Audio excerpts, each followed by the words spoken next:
Hi Martin, how are you? You okay? Hey Rob, I'm doing very well. Yeah, how are you? Yeah, good, thank you. So, where in the world are you today then?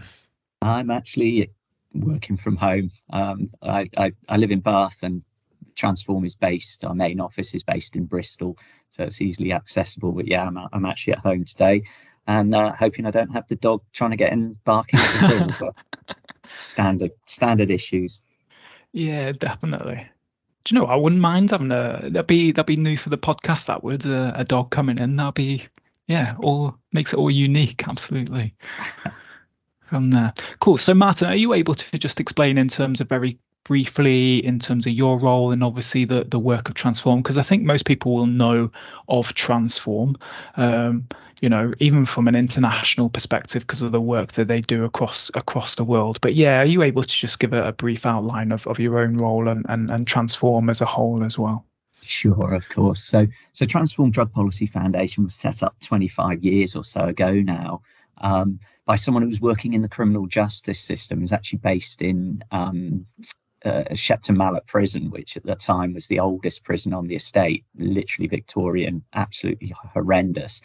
And he went into that as someone who worked in drug services. Danny Cushlick was his name, hoping to turn people's lives around and help them. They'd come in with drug related problems. He'd help them, and then they'd leave prison and you'd never see them again. And of course, he was very quickly realised that that wasn't how it worked. That actually he'd see the same people again and again and again, and very again quickly realised that a um, they weren't actually being helped by put in prison. In fact, it was the very worst place they could possibly be, because B, they didn't really have drug problems as such. They had all kinds of other problems that they were then taking drugs to manage. And that actually, when you had got post traumatic stress disorder or been abused as a child or all these other kind of horrendous experiences, and were particularly using heroin to manage those. And many people with serious mental health problems, the last place they needed to be would be locked up in a cell in a Victorian hellhole. So he decided that criminalizing people was a very bad idea for their drug use. And the logical extension of that was actually, well, where would people get their drugs from if they weren't criminalized? Which led him very on to supporting legal regulation of drug supply. And that's essentially still what Transform does. We spend our time in the UK and around the world arguing that we shouldn't be criminalizing people who use drugs. It causes more harm than good. And we should be looking at regulated legal supply, and which has many benefits, no doubt. We'll come on to some of those later. And we're well known operating internationally with the leading organization globally, advising governments on how to regulate cannabis in a health centered rather than profit centered way. We work for the UNDP and others as well at that level. We have our Anyone's Child project, which is families who have been bereaved mainly because of our drug laws. And also my area, which is I lead the national work for Transform. My focus is on things like overdose prevention centres, police drug offence diversion schemes, heroin prescribing clinics, drug checking services, and so on, which are really all about finding things we can do now within the existing drug legislation that would still bring great benefits to people who use drugs and communities in which we all live.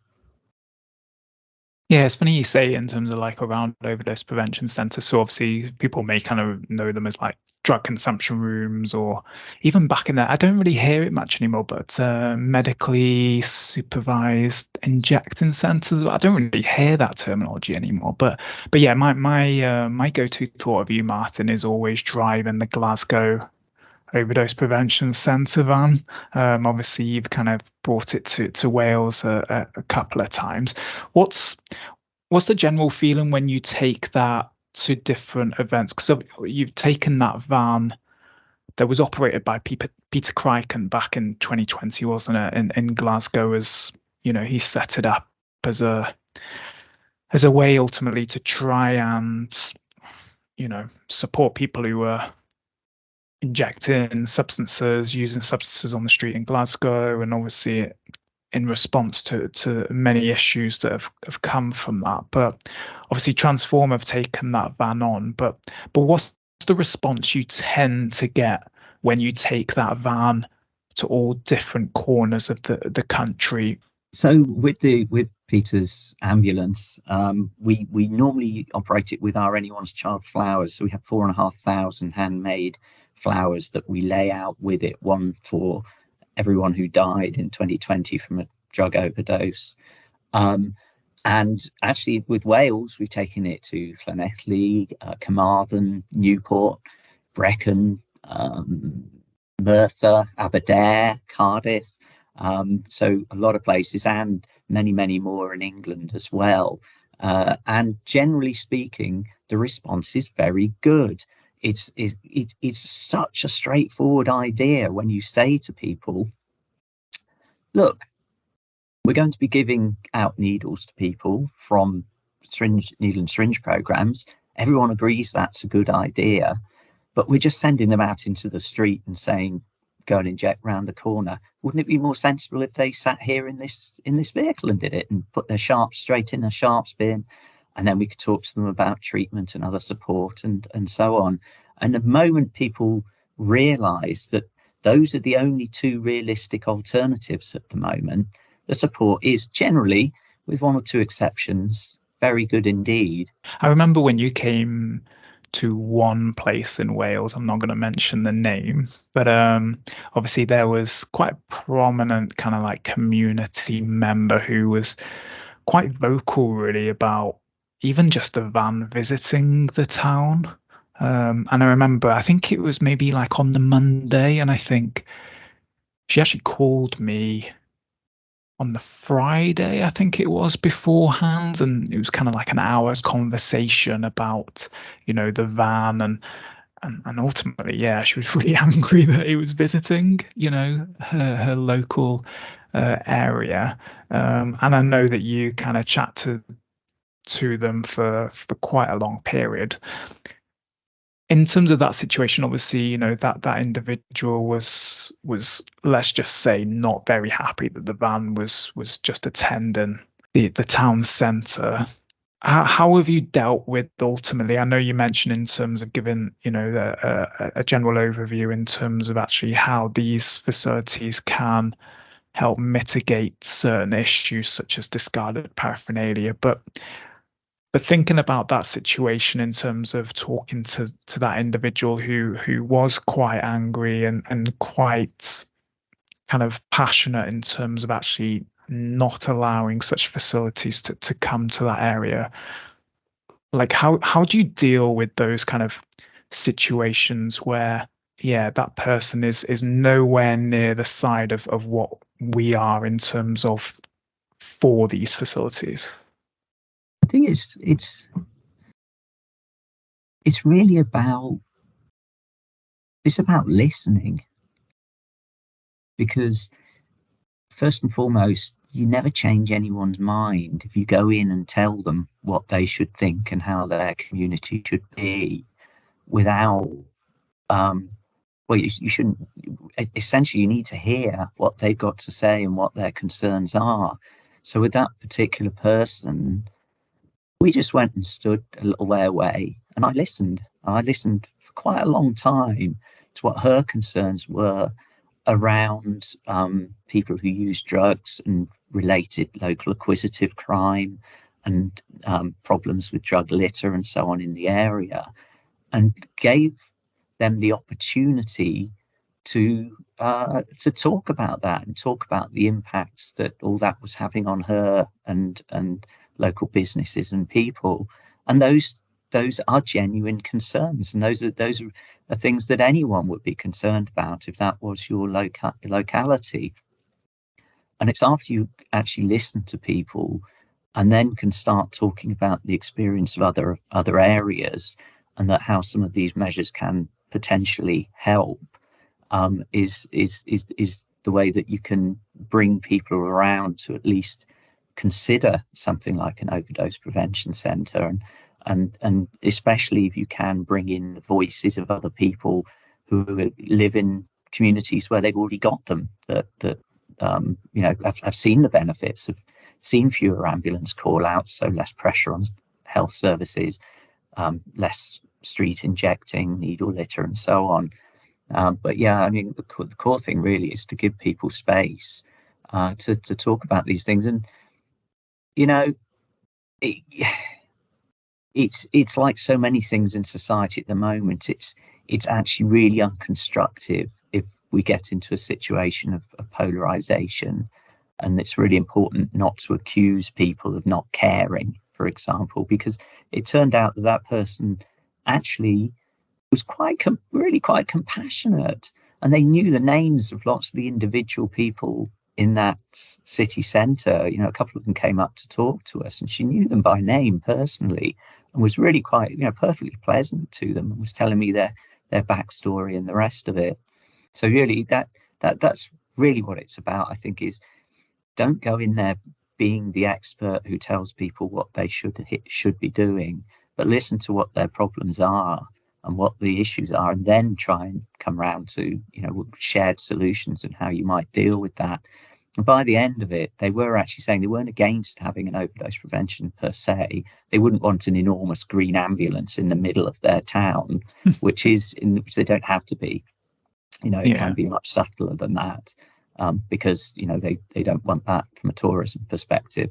And again, once we made it clear that it doesn't have to be this visible, Peter made the vehicle visible with foot-high red letters on it because he was making a political point as a campaign tool, as well as an active, you know, measure to alleviate harm. So yeah, I think that's really where it starts. Yeah, you mentioned it in terms of obviously Peter making it, like establishing his kind of ambulance, his van, from a political point. Do you see, in terms, obviously, with the news that Glasgow is going to go ahead with an overdose prevention centre, do you see that what Peter did a few years ago was actually a turning point in Scotland that actually aided the facilitation of the soon to be OPC in Glasgow? Yeah, absolutely. Peter's work brought things to the national and international fore, raised the profile of overdose prevention centres generally. It was what triggered it, ultimately, the Scottish government's overt buy-in to the idea. And no, huge credit to Peter and what he did there. He definitely changed the terms of debate around this. The other thing we worked with Peter throughout him developing that ambulance outreach service, and one of the things we worked on him with was a leaflet to go to local businesses, because if we bring this back again to what about the communities, I think the next key thing, and perhaps if there's one thing perhaps could have been done a bit sooner in Glasgow, is the community outreach. If you know where one of these facilities is likely to be, is to do what I've just talked about with regard to that individual, but before you arrive, is actually to go and ask people, what are the drug problems in this area, what would you like to see, and so on, so that then you can base your response on having really talked to local people about this and bring them with you before you announce where something's going to be. And we only have to look at Dublin, for example, which has been had legal ability to open an overdose prevention centre for years, but it's been blocked by businesses in the area and then a primary school and so on, and through the planning process. And I think we need to learn from that and try and ensure that we're really engaging with communities early on. And we can now do that in a different way. We've just been working with people in Australia and Canada, and we just put out, it's on our Twitter feed, a video of voices from those communities, just ordinary residents talking about the benefits they've seen from, you know, having these facilities in that area. And I think that's really is something that I'd really like to see all the organisations working in this area, looking at those kind of things and giving as much prominence to that side of things, in terms of the community support, as they are to others, because it's all very well winning the arguments, but if the final analysis, the local community really puts its foot down, that could cause real problems. I remember, like, I've been lucky enough to go to quite a few like overdose prevention centres throughout the world, really, and I always remember I visited Seattle, who was, kind of really close to opening one up. They'd identified a couple of locations. They were ideally going to open 2 facilities. They'd had quite a giant task force, and they'd done everything from both an academia perspective, but also from a kind of operational and strategic perspective. Their stumbling block was the notorious NIMBY effect, not in my backyard, and it was purely what stopped them was local residents, and also kind of like business forums as well in the certain kind of districts that they were looking at. And I visited there in 2017. So what are we, 6 years on now? I don't think Seattle have established one yet. I think it's still New York City, the only one in America, isn't it? Yeah. So, I'm sure they're probably still looking at it, but yeah, it was something that kind of was raised at that time, and obviously has continued to be an issue from then. Do you know, in terms of with OPCs, then obviously with Peters, it was kind of like a standalone. It was a van, wasn't it? Do you see kind of like for them to be successful throughout the UK? You mentioned in terms of with your other kind of specialisms in terms of like diversion schemes, drug checking, kind of heroin assisted treatment. Do you see, in order for the likes of overdose prevention centres or any of those individually, that there also needs to be the other services and kind of enhanced harm reduction interventions established alongside them, if you get what I mean? So if for OPCs to be successful, do you think you also need to have drug checking as well as heroin assisted treatment, a combination of them, if you get what I mean, rather than just one here and one there, so to speak? Yeah, no, absolutely. And there's first of all, on the community thing, there's a really positive story to tell about the benefits of overdose prevention centres, but particularly about them as part of a suite of measures that can really begin to address some of the problems of, around drugs in an area and help the people, into treatment and so on. And this is one of these great things is there's this pretense that somehow people are arguing that OPCs would solve everything.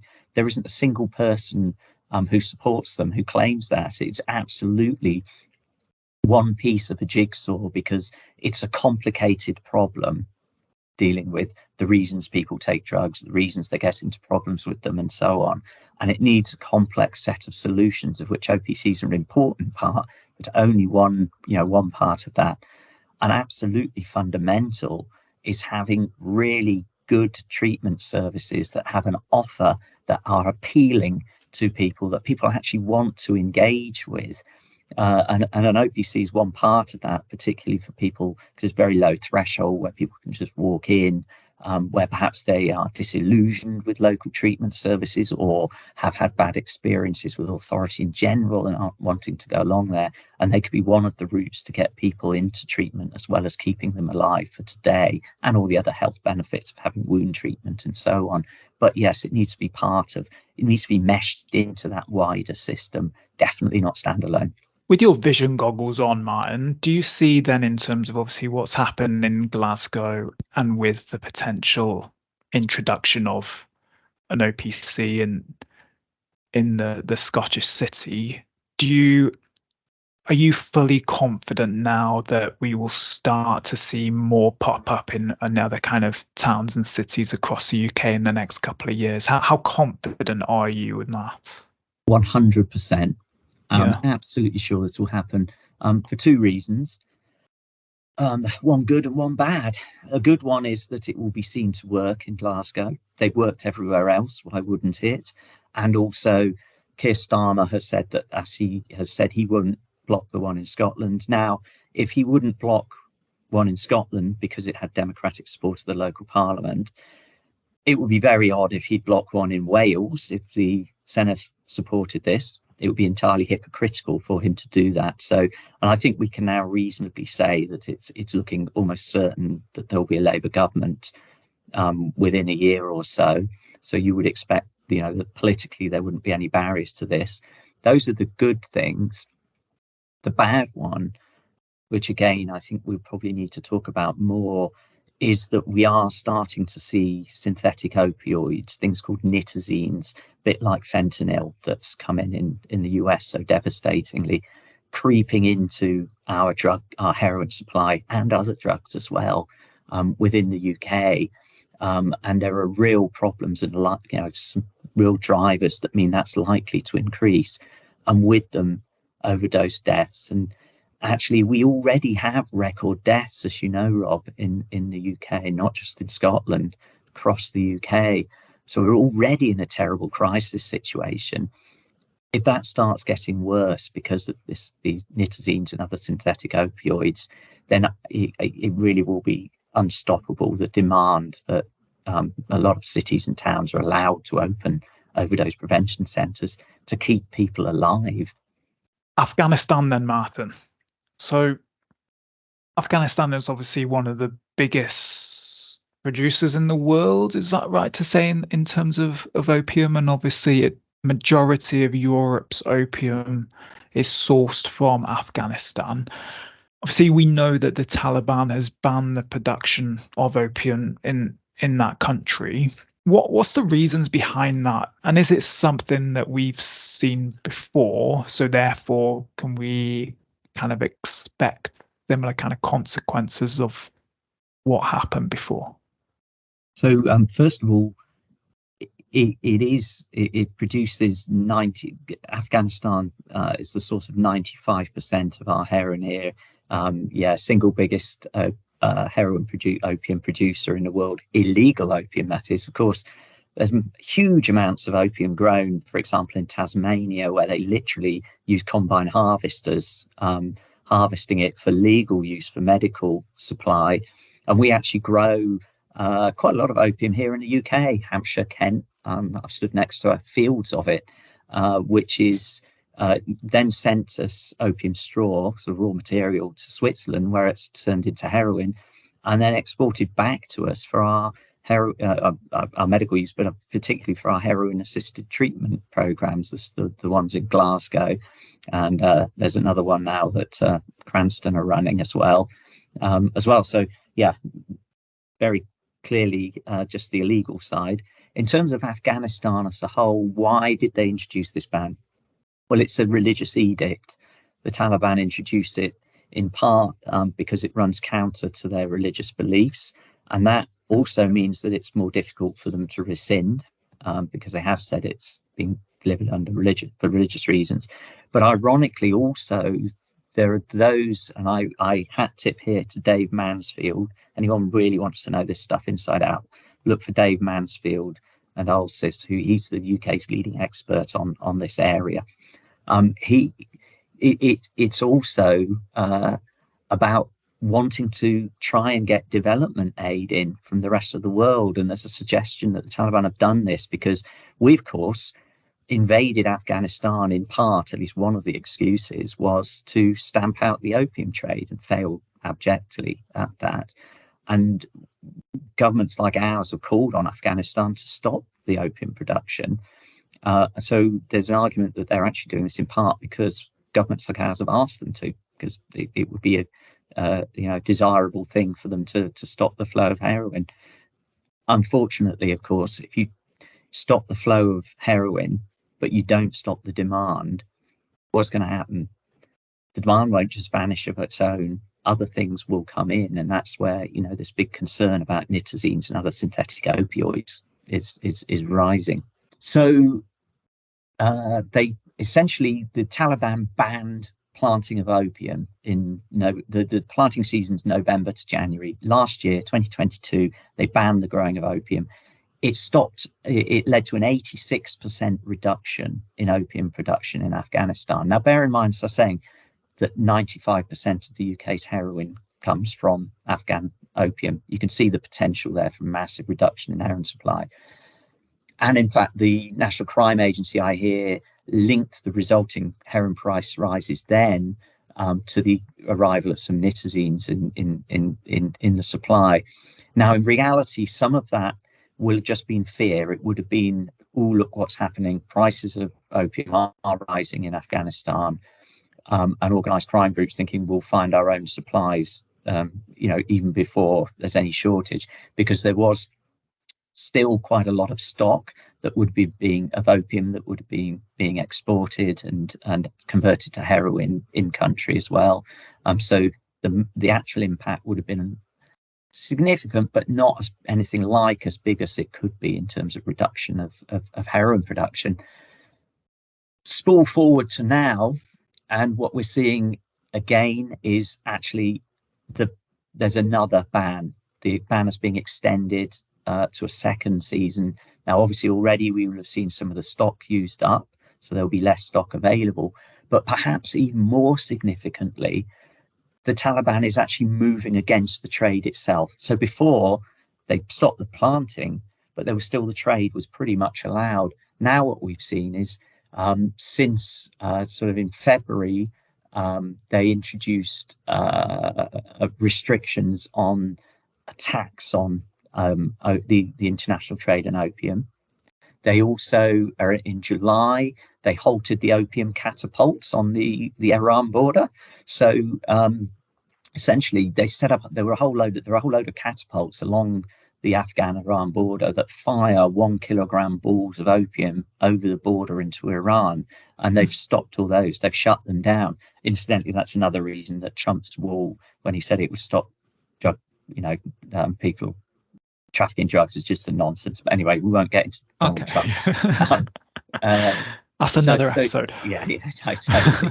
And they've also now introduced a law in October, further restricting the trade. And so what we've actually seen is that opium derivatives, things like heroin base and so on, the price has doubled between July and November.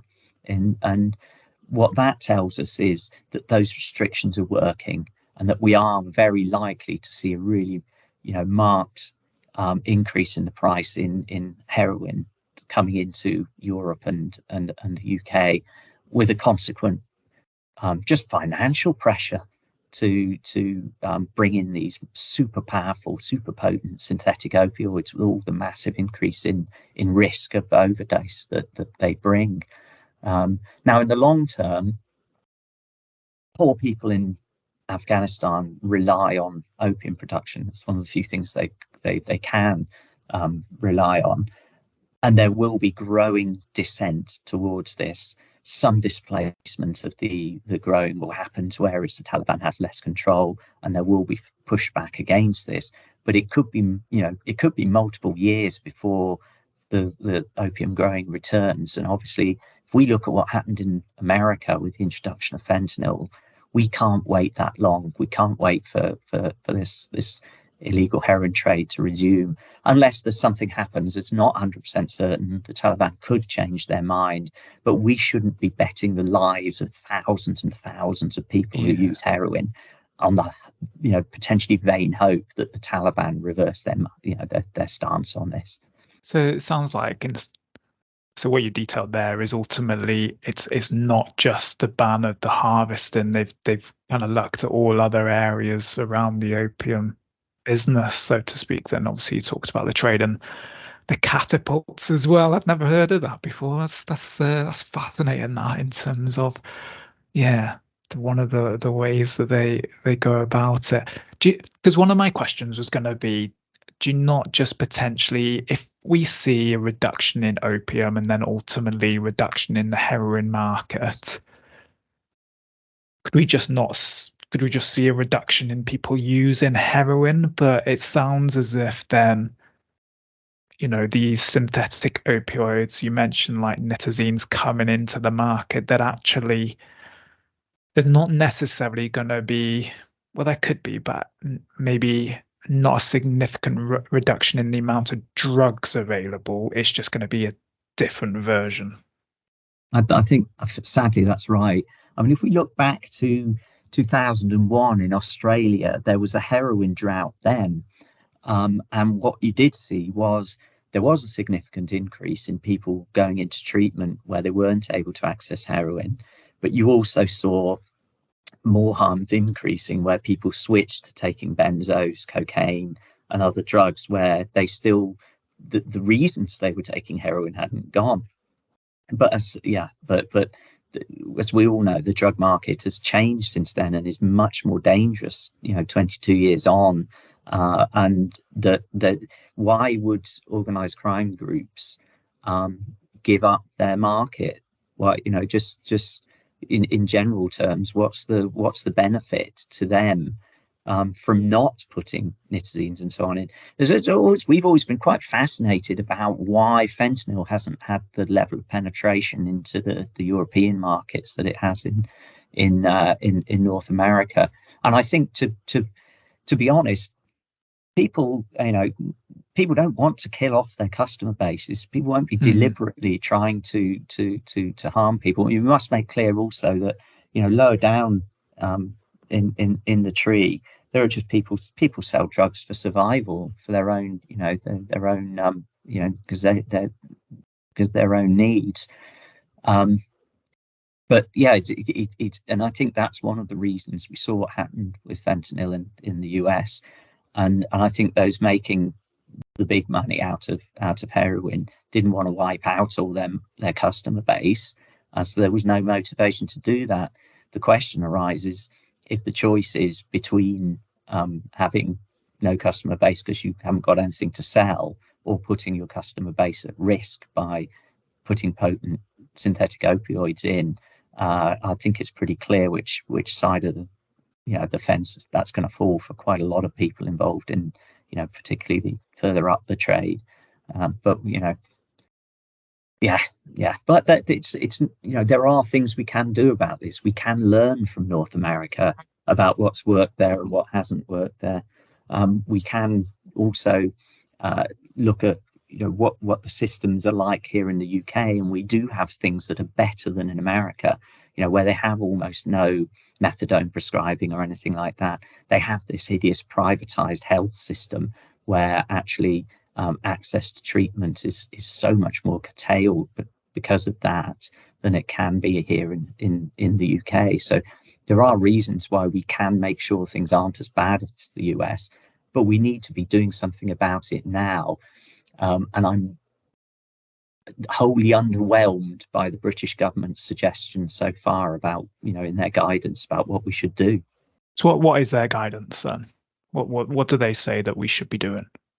The core of it is more of the same, okay, but better with, and they recognise that you need more money, but they aren't going to give any. Was the core of it. I mean, essentially, they to be fair, they are suggesting some good things. And I listened to Steve Taylor from OHID, what used to be Public Health England, last week, talking about this. I know you were there as well. And they're talking about improving drug alert systems locally and nationally, so you get flag up when nitazines or whatever are in the market, and you can at least alert people to it. About getting more naloxone out there about improving your drug information systems locally, so you get that information out there, and also around improving treatment uptake. Now, all that's really good. It's also all things they should be doing anyway. There's nothing new in there. And that should all be happening anyway. And I talked to Steve afterwards about this, and I said to him, well, that's great, but if we get nitazines coming in large amounts, it won't be adequate, will it? It won't be enough. And he could only agree with that, because it clearly won't. And that's where we are calling for a lot more resourcing going into treatment and support, so you don't have long waiting lists to access treatment, which you still do in some parts of the country. You would like to see, for example, same-day prescribing, which they're trying to roll out in Scotland, and those kind of things.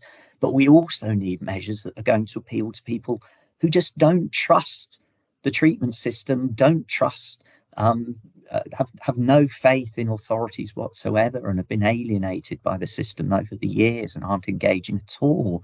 And they're the people who are most at risk.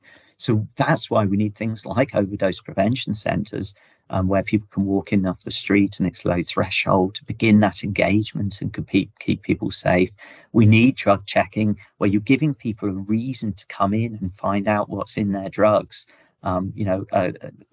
Initially, and you can talk to them. Heroin assisted treatment as well for those that other treatments haven't worked for, where again we know that's a very high risk group. That should be funded and rolled out centrally.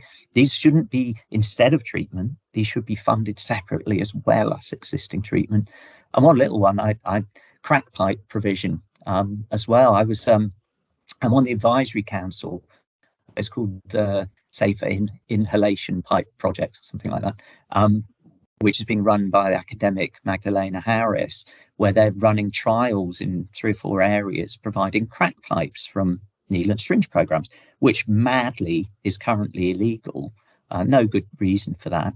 And I was talking to Magdalena the other day, and one site alone, handing those pipes out, they've had 300 new sign-ups to the treatment services there. 300. And like half of those are just using crack, but half are using other drugs, including opiates as well. Those are the kinds of creative, common sense measures that we need to be introducing. And the issue is, we shouldn't be bloody waiting until people start keeling over by dozens and dozens and dozens. Because some of those measures are going to take a bit of time to put in place. So we need to be moving on them now, not waiting until, we have some wave of deaths that forces that, to happen. And just on the nicotine thing as well, we really don't know how many people have been dying from them because they're not tested for as standard in most areas. And if coroner finds heroin present, they'll just sign it up as a heroin-related death and they won't know. I was talking to someone the other day saying they think there were over 100 nicotine-related deaths probably last year, but a lot of those won't be found. And I think we saw 30-odd found in the Birmingham area.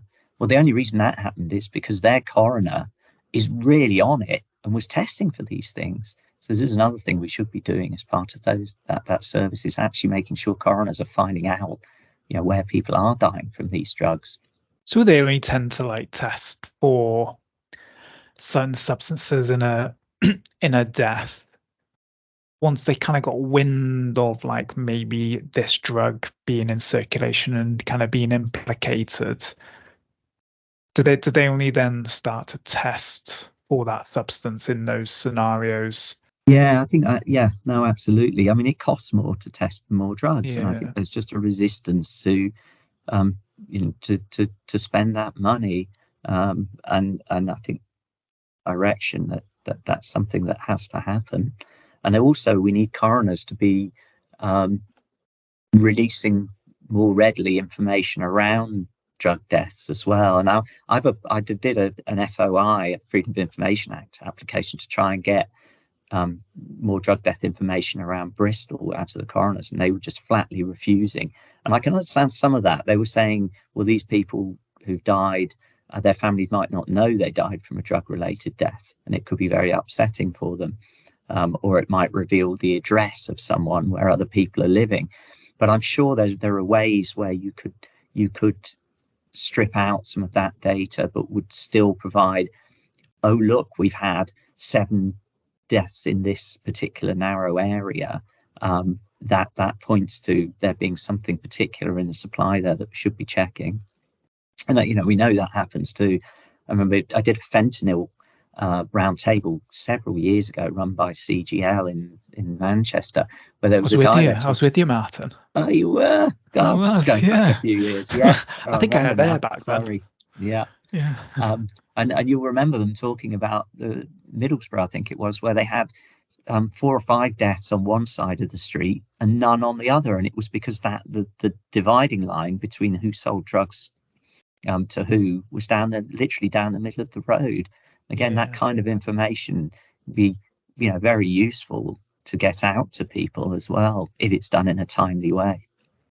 In relation to what's gone on in Afghanistan, I know in terms of Transform, I've put together a piece that kind of detailed 3 different scenarios in terms of what may happen with the ban, and ultimately then putting forward initiatives and kind of ways to mitigate those risks. And obviously we've talked about overdose prevention centres, and obviously kind of touched upon like heroin assisted treatment and such like.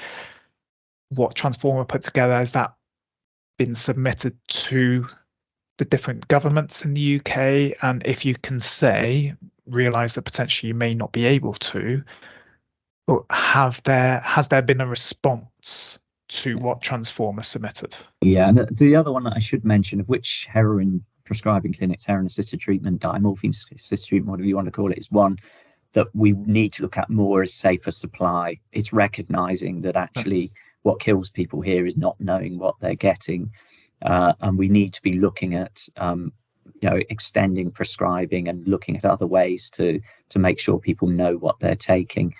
We can talk more about that later if you want, or maybe another entire podcast on legal regulation of drugs. Absolutely. In terms of our engagement, when we put that blog together with those 3 options, one of which was that the Taliban didn't extend the ban. Well, that really looks like it's happening now, so that option we've knocked off. Second was that there would be other areas like the Golden Triangle or the areas in Afghanistan that aren't very strongly held by the Taliban that would pick up the supply. Well, that's not happening at anything like enough to meet this huge increase in demand. So we really are just left currently with that third bad option, which is that a significant proportion of the demand is unmet by heroin. In terms of engaging with governments, we talked to the Scottish government quite extensively. They are really concerned about this, very proactively looking at what to do about this. And I think it's another reason why they'll be keen to get Overdose Prevention Centre in Glasgow open. I hope they also look at other models of Overdose Prevention Centre, because that one, I understand why they're doing it. In order to get it over the line, they've gone for the sort of Sydney very medicalised model, but it's also costs a lot more, and there are fundamentally significantly cheaper options available that I hope they'll be looking at there as well. But on the nitazines, yes, they're very proactive on this. We're talking to them quite a lot about what needs to be done. I'll come to Wales last because that's where you're sat. Westminster, we've had nothing back from the government.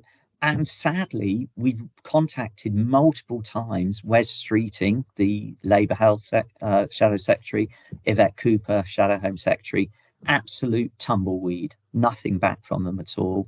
I've now contacted Yvette Cooper's one of her new policy advisors last week. Haven't heard anything back either.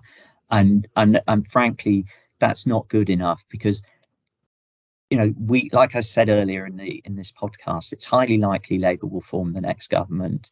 They need to have plans in place about what they're going to do about this. It's not good enough for them to hide beneath the parapet and not want to talk about drugs, for how that might or might not be presented to others. People will die if they don't have plans in place, if the Tories haven't, actually pick this baton up. And I'm not 100% confident they will, put it that way.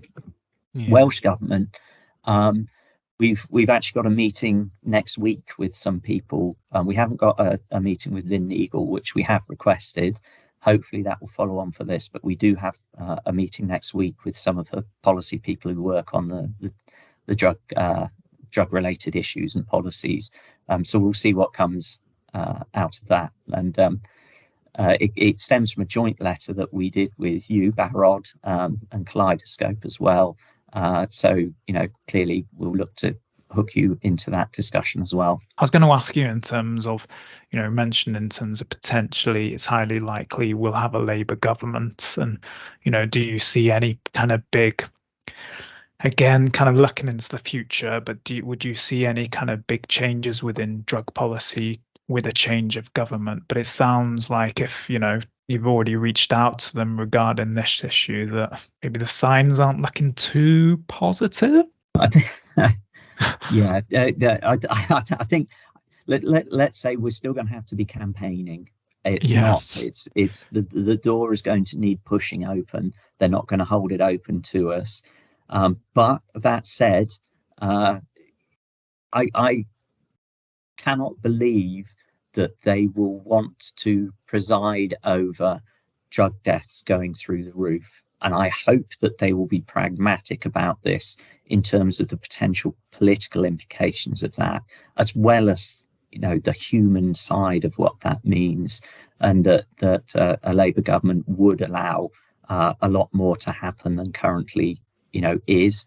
I also think that if we look back to when Tony Blair was in power, he actually pumped a lot of money into the treatment services as a crime reduction measure, primarily. And given Keir Starmer's background as Director of Public Prosecutions, he will know full well that even if he doesn't have the adequate compassion for people who use drugs and are vulnerable to deliver the services that they deserve, that actually politically, if he wants to reduce pressure on police services, he wants to get our literally bursting at the seams prison numbers down, he's going to have to move on this area as well.